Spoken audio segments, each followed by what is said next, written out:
My friends, welcome to another edition of Let's Get Cereal. I'm your host, Kathy Campanelli, and joining me, who I stumbled upon in the jungles of Baldwin Park, Super Panda. Big time wrestling. Big time. And big time cereal fan as well, so you've told. Love cereal. I have a special mouthpiece for certain harder cereals, so I didn't bring it today. Big fan of cereal and sugar and carbohydrates in general. Does the body good, right? Oh, yeah. Does the body good. Because you're pretty exotic, I'd say. I am exotic. We like to do something that's a little bit exotic taste-wise. And we got some cotton candy Captain Crunch. What? I didn't even know they made cotton candy Captain Crunch. I wanted it to feel like a creepy, awful local fare in your mouth. I'm into it. We're going to be spitting blood tonight, Jack. Ow! Oh. Yeah, that smells really good, actually. Okay, so you like the smell of cotton candy? I usually don't, but this cotton candy smell works, I think, in the Captain Crunch format. All right. Now, you were telling me earlier you were happy to see that I had almond milk. Oh, you cheated! I want to have one dry one. How was it dry? Pretty good. Okay, good. Pretty good. Good. In a funky way, actually. I'm more of a glass half full kind of guy. Okay. So I'm always going to be like, yeah, even if it's like horrible. Okay. But it wasn't horrible. You'll find the silver lining. Yes, ma'am. Okay, or the pink and blue lining. Pink and blue lining. Good. When the moon hits your eye like a bowl of Captain Crunch cereal, that's amore. Let's get cereal. Let's get cereal. Let's do it. Full disclosure, I did try this. Okay. I had a bowl. I actually liked it more than I thought I was going to like it. Because I am someone, I don't like cotton candy flavored things at all. Right? I'm not a huge cotton candy fan. But for some reason, this just, I mean, it's Captain Crunch. And Horatio can do no wrong in my book. So now this is the second time you've had it. What do you think now? I actually don't like it as much as the first time I had it. Beginner's luck, maybe. Now, here's my 2 cents on the cotton candy Captain Crunch cereal. Tell me. It doesn't really taste a lot like cotton candy. But now, but it also doesn't taste like regular Captain Crunch.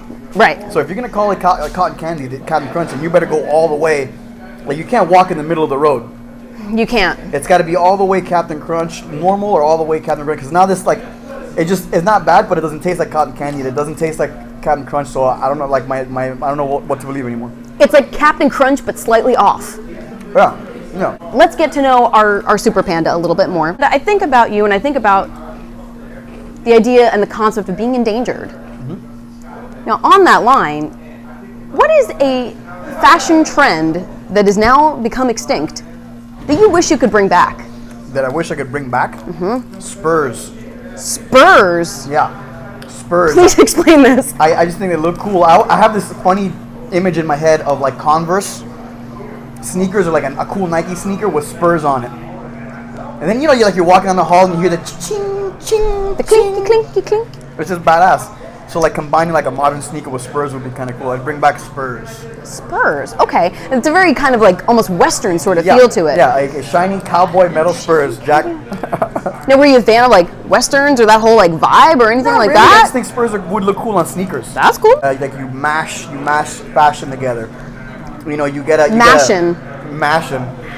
Yep. Okay. I dig that. Instead of fashion, it's mash. It's mashin'. That's what we call a portmanteau in literature. Thank you, by the way. I love fashion questions. Oh, good. I'm glad. You told me today that you were wearing your fancy mask.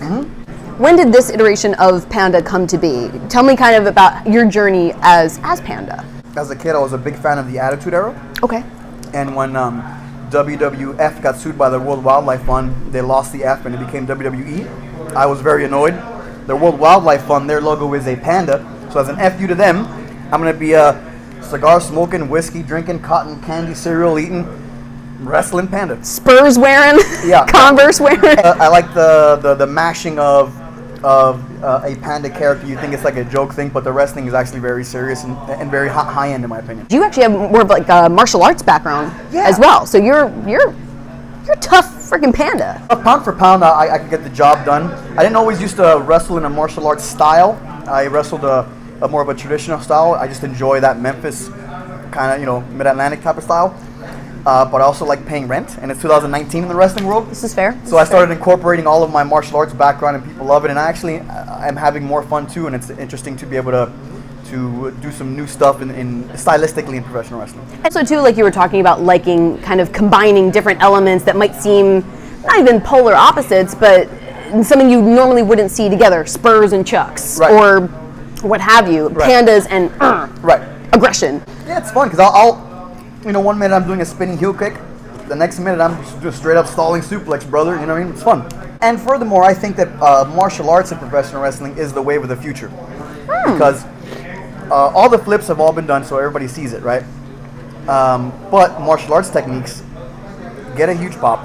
They're rarely seen, and they're a lot less damaging on the body. You want to keep people interested, and you want to wrestle until you're 50. It's better to throw a spin kick than a backflip. How long were you training in martial arts? I've been in one form of martial arts or another since I was about 9 years old. Wow. What did you start with? I started with Taekwondo, but I was always I'm Cuban, so like boxing is always a part of our family. So I've always nice. always boxed, and then Taekwondo, then moved on to Shotokan karate, kickboxing, Muay Thai, Wing Chun.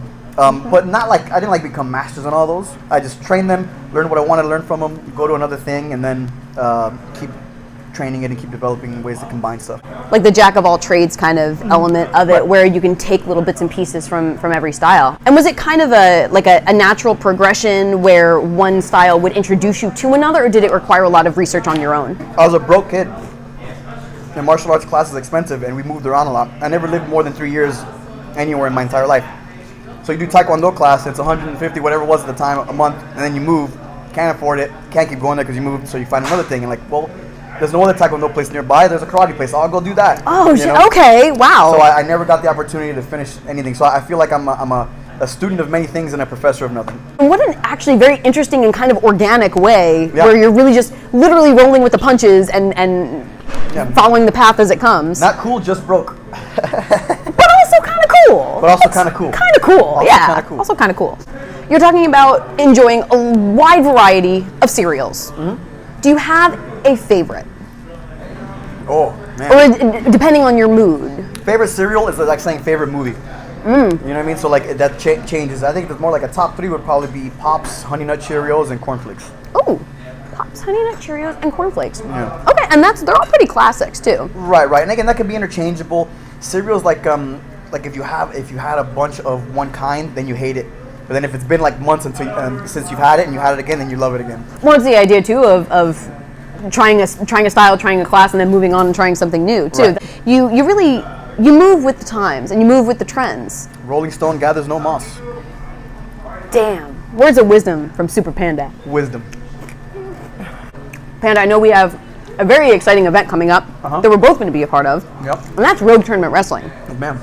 Rogue Tournament Wrestling Thanksgiving Throwdown is happening on the 27th. Right. You want to give our viewers a little idea of what they can expect to see, why they should come check it out if they're in LA? Really the production values, a lot of independent shows aren't really worried about that. We are. Also, the card, it could be a main event anywhere. If you look at all of our other shows, we have a cool little system where it's a 3-match prelim tournament that ends with a 3-way main event that's no DQ. So it's always turns into a brawl with tables and chairs and ladders and broken bottles. It's real wild. And I enjoy the mix. You'll get somebody like a high-end wrestler, or maybe somebody that you haven't heard before. You put those together like Smashin' or whatever. Mashin'. Not fashion, Mashin'. Mashin', yeah. Mix those two. So I think it's going to be an exciting ass show. It's the day before Thanksgiving. The card's fire.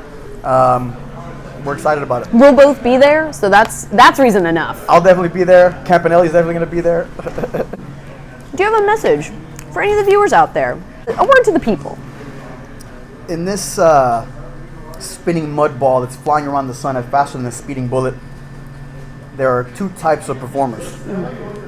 The workhorses, the people with the backbone of any promotion, the technical masters, the guys that have it bell to bell, and you have the guys that can talk. Those are the guys that can make you care, the guys that can make you believe. And like I said, on that spinning mud ball, there's probably 4 people that can do both. And Jackie, you're looking at number 5. Ow! Next place people can see you is going to be Rogue Tournament Wrestling. Yes, man. Definitely go check out The Real Super Panda on Instagram. I'm also on Facebook and Twitter, but I absolutely despise those platforms. I do it for work. But the Instagram's lit, so go check that out. Thank you for watching this episode of Let's Get Cereal. Panda, thank you for joining me. Thank you for having me. This is me. so much fun. And we'll see you later.